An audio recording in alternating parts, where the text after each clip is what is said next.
Hey everyone, welcome to Judging for the Win. I'm David, and this is my daily ruling.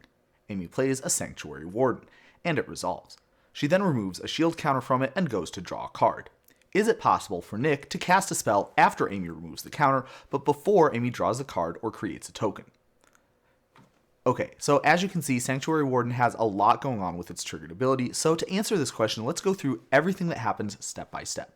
First, Sanctuary Warden enters the battlefield, which causes this triggered ability to trigger.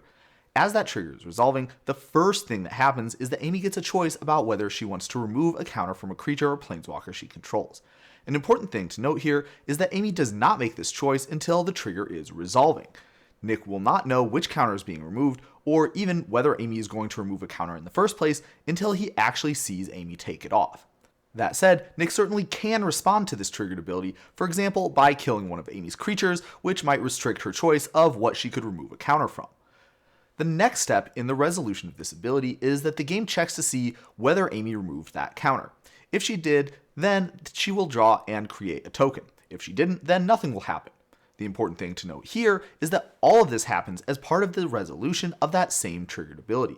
There's no point in the process where Nick gets priority to cast spells or activate abilities. That said, as noted before, there is a point in the process where Nick does have a chance to cast spells, and so if Amy wants to play optimally, she'll want to avoid mentioning whether she's planning on removing a counter until after the players have communicated that this ability is resolving.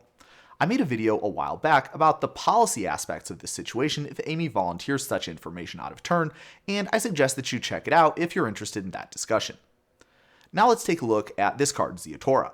We can see that it has a very similar ability to Sanctuary Guardian, but it triggers at the beginning of your end step.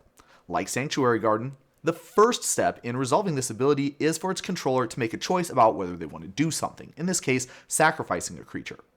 The next step is a little bit different though.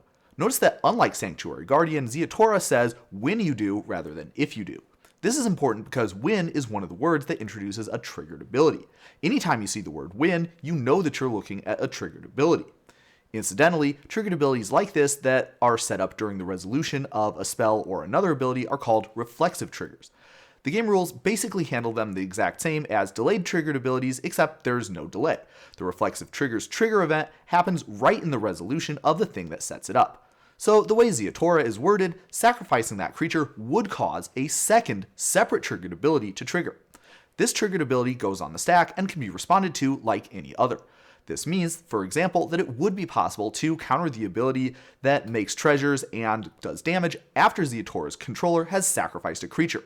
The analogous play is not possible against Sanctuary Warden because of the difference in wording, which has all of the stuff, the counter removing, drawing, and token creation, happen as part of the resolution of a single triggered ability. Pretty weird, right? But that's all I have for you today. How did you do? Join me again next time for another daily ruling, but until then, I hope you have a great day.